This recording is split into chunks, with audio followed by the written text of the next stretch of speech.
बहू, मुझे तुम्हारा राज पता चल गया। फफूर जी ने सच्चाई जानने के बाद क्या किया। लक्ष्मीकांत जी जैसे ही थैला लेकर बाजार जाने को हुए तो पीछे से उनकी बहू बिमला कहने लगी, अरे बाबूजी, आपकी बीपी की दवाई खत्म हो गई है, लेते आइएगा। लक्ष्मीकांत जी ने सहमति से सिर हिलाया और बिना पीछे मुड़े घर से बाहर निकल गए। उसके बाद बिमला अपनी 8 वर्षीय मुस्कान उर्फ प्रिया को होमवर्क करवाने लगी। बिमला अपनी बेटी को पढ़ा लिखाकर आत्मनिर्भर बनाना चाहती थी। वैसे तो बिमला ज़्यादा पढ़ी लिखी नहीं थी, लेकिन वह अपनी बेटी के लिए सब कुछ करना चाहती थी। बिमला के पति मुकेश के गुजरने के बाद से घर की आर्थिक स्थिति बिगड़ गई थी। बिमला का पति ऑटो चलाता था। एक रात वह सोया तो सुबह उठा ही नहीं। बिमला पर तो दुखों का पहाड़ ही टूट पड़ा, लेकिन अपनी बेटी का मुंह देखकर वह हिम्मत से काम ले रही थी। ऊपर से उसके ससुर जी भी बहुत बुजुर्ग हो गए थे। बिमला अपने पति की अधूरी जिम्मेदारियों को पूरा करना चाहती थी और वो दोबारा शादी नहीं करना चाहती थी। उसके मायके में भी केवल भैया भाभी थे और वो मायके जाकर उन पर भी बोझ नहीं बनना चाहती थी, इसलिए वो ससुराल में ही रह रही थी। मुकेश के गुजरने के बाद जब घर में रुपए पैसे की किल्लत होने लगी तो एक दिन उसने दबी जुबान में अपने ससुर जी से कहा कि बाबूजी, मुझे मुकेश जी ने ऑटो चलाना सिखा दिया था, तो क्या मैं उनका ऑटो चलाकर घर के खर्च में योगदान दे सकती हूँ। इस पर लक्ष्मीकांत नाराज हो गए और कहने लगे कि मेरी पेंशन के रुपए मिलते हैं ना, हम रूखी फूकी खाकर गुजारा कर लेंगे, लेकिन हमारे घर की इज्जत इस तरह सड़कों पर ऑटो चलाते हुए नहीं घूमेगी। यह सुनकर बिमला बहुत उदास हो गई थी। घर के खर्चे दिन पर दिन बढ़ते जा रहे थे क्योंकि महंगाई इतनी ज़्यादा थी।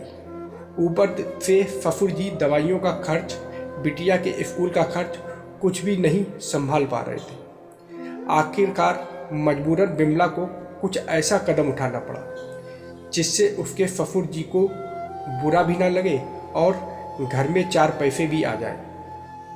बिमला के ससुर जी को बीपी की समस्या थी, तो वह उन्हें रोज रात को याद से दवाई देती थी। वो उनका इतना ध्यान रखती थी। लक्ष्मीकांत जी कभी कभी सोचते रहते कि बेटे के गुजरने के बाद अब बहू ही उनका बेटा बन गई है। एक दिन बिमला सुबह सोकर उठी तो उसकी बेटी कहने लगी कि मम्मी, आज मुझे टिफ़िन में आलू के पराठे खाने हैं। तो बिमला कहने लगी, आज नहीं बेटा, आज मेरी तबीयत कुछ ठीक नहीं है, मेरे पूरे बदन में दर्द हो रहा है और बहुत कमज़ोरी सी महसूस हो रही है। आज मैं तेरे लिए पोहे बना देती हूँ। माँ की परेशानी को देखते हुए प्रिया भी एक बार में ही माँ की बात मान गई। लक्ष्मीकांत जी वहीं पर बैठे हुए अखबार पढ़ रहे थे। वह पिछले कुछ दिनों से देख रहे थे कि हर सुबह उनकी विधवा बहू बदन दर्द और कमजोरी की शिकायत करती थी। एक दिन पता चला कि बहू उन्हें रोज रात को गुल्ली देकर उनके सोने के बाद आखिर देर रात को ऐसा भी क्या करती थी कि दिन पर दिन वो एकदम सूख कर कांटा होती जा रही थी। हुआ कुछ यूँ कि एक दिन सुबह सवेरे बिमला उठकर आंगन में झाड़ू लगा रही थी। तभी उसकी आंखों के आगे अंधेरा छा गया और वह बेहोश होकर गिर पड़ी। नन्ही सी प्रिया तो माँ को बेहोश होते देखकर चिल्ला चिल्ला कर रोने लगी। भीतर से उसके ससुर लक्ष्मीकांत जी भागते हुए बाहर आए और आनन फानन में बहू को लेकर हॉस्पिटल पहुँचे। डॉक्टर ने चेकअप करने के बाद बताया कि देखिए, आपकी बहू बहुत कमज़ोर हो गई है। ठीक से नींद ना लेने की वजह से उसकी तबीयत इतनी खराब हो गई है। आप लोग उसके खाने पीने और आराम का अच्छे से ख्याल रखें, वह जल्दी ठीक हो जाएगी। यह सब सुनकर लक्ष्मीकांत जी हैरान रह गए कि आखिर बहू अपने आराम का ध्यान क्यों नहीं रख रही है। उन्होंने बहू से तो कुछ नहीं कहा, लेकिन उस दिन के बाद से उन्होंने बहू पर नज़र रखनी शुरू कर दी। एक दिन उन्होंने देखा कि वह दोपहर में कहीं जा रही थी। उन्होंने बहू का पीछा किया तो उन्होंने देखा कि वो दूसरे मोहल्ले में एक घर में घुस गई। उसके बाद लगभग आधे घंटे के बाद वह एक बड़ा सा थैला लेकर वहाँ से बाहर निकली। लक्ष्मीकांत जी को बहुत कौतूहल हो रहा था कि आखिर बहू ये सब क्या कर रही है। उन्होंने सीधे सीधे कुछ पूछना सही नहीं समझा, वहाँ छिपकर उसका पीछा करते रहे। फिर बहू घर आई और उसने वो थैला अपने कमरे में अलमारी के ऊपर छिपा कर रख दिया। अब लक्ष्मीकांत जी ऐसे ही बहू के कमरे में कैसे चले जाते। उन्हें कुछ समझ में नहीं आ रहा था कि आखिर बहू के मन में चल क्या रहा है। उस दिन उन्होंने उस पर कड़ी नज़र रखी हुई थी। रोज़ रात की ही तरह उस दिन भी उनकी बहू ने रात का खाना और दूध देने के बाद अपने ससुर जी को दवाई दी और अपने कमरे में चली गई। उसने अपने कमरे का दरवाज़ा भीतर से बंद कर लिया। आज लक्ष्मीकांत जी की नींद कोसों दूर थी। वैसे तो उन्हें बहुत गहरी नींद आती थी और नींद उन्हें हमेशा से सबसे प्रिय रही थी, लेकिन आज उन्हें बहुत बेचैनी सी महसूस हो रही थी। वह समझ नहीं पा रहे थे कि बहू आखिर उनसे क्या छुपा रही है। वह सच्चाई जानने को व्याकुल होने लगी। उन्हें नींद नहीं आ रही थी, इसलिए वह आंगन में निकलकर टहलने लगे। लेकिन देर रात तक भी बहू के कमरे की लाइट जली हुई थी। अब तो उन्हें डर लग रहा था कि बहू कहीं कोई गलत काम तो नहीं कर रही है। आखिर उस झोले में ऐसा क्या था। उन्होंने ना चाहते हुए भी बहू के कमरे के भीतर झांक कर देखा। कमरे से धीरे धीरे कुछ आवाज़ सी आ रही थी। अंदर का दृश्य देखकर वह हैरान रह गए। उनकी बहू बैठकर काम कर रही थी। वह पेन के पार्ट्स को जोड़कर पेन को असेंबल कर रही थी। बगल में ही ढेर सारे इलेक्ट्रिक स्विच रखे हुए थे। पेन वाला काम खत्म करने के बाद वह स्विच में स्क्रू लगाने लगी। यह सब देखकर लक्ष्मीकांत जी का मन पिघल गया।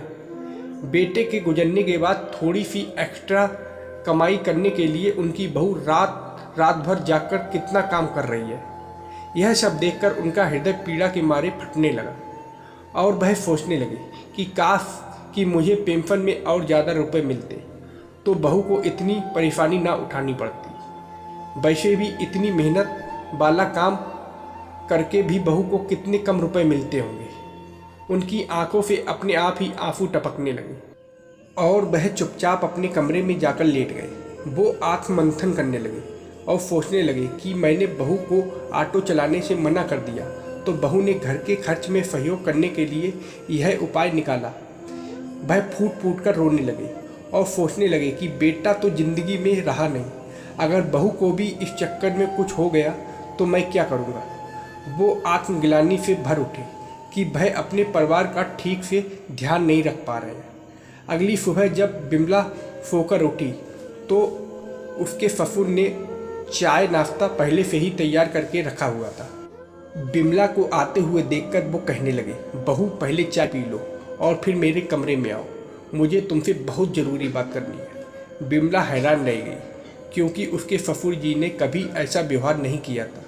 उसने जल्दी से चाय पी और ससुर जी के कमरे में पहुंच गई। लक्ष्मीकांत जी ने भरे गले से कहा, बहू मुझे तुम्हारा राज पता चल गया कि घर का खर्च संभालने के लिए तुम कितनी मेहनत कर रही हो, इसलिए तुम इतनी कमज़ोर हो गई हो ना। यह सुनकर बिमला सकपका गई और अपनी उंगलियां आपस में उलझाकर मरोड़ने लगी। लक्ष्मीकांत जी ने भरे गले से कहा, मैंने अपने परिवार की इज्जत की दुहाई देकर तुम्हें ऑटो चलाने से मना कर दिया। तुम रात के अंधेरे में छिप छिपाकर इतनी मेहनत वाला काम करने लग गई। तुम दिन भर भी घर के कामों में लगी रहती हो और रात को भी तुम्हें आराम नहीं मिलता। ऐसे कैसे चलेगा बहू। मुझे मेरी गलती का एहसास हो गया है। सबसे पहले अपना परिवार है और परिवार की मूलभूत आवश्यकताएं महत्वपूर्ण होती हैं। इज्जत के नाम पर हम अपने परिवार के साथ खिलवाड़ नहीं कर सकते। मैं अपनी भूल स्वीकार करता हूँ। मेरी पेंशन के रुपए से घर का खर्च चलाना मुश्किल है। आगे बिटिया का भविष्य भी तो देखना है, इसलिए मैं तुम्हें ऑटो चलाने की अनुमति देता हूँ। अगर मेरी बूढ़ी हड्डियों में जान रहती तो मैं खुद कोई काम कर लेता। यह सुनते ही बिमला की आंखें खुशी से छलक पड़ी। वह अपने ससुर जी के पैर छूते हुए बोली, बाबूजी बस आपका आशीर्वाद साथ रहे तो सब कुछ बढ़िया ही होगा। भाई तो अच्छा है कि मुकेश जी ने समय रहते मुझे भी ऑटो चलाना सिखा दिया था।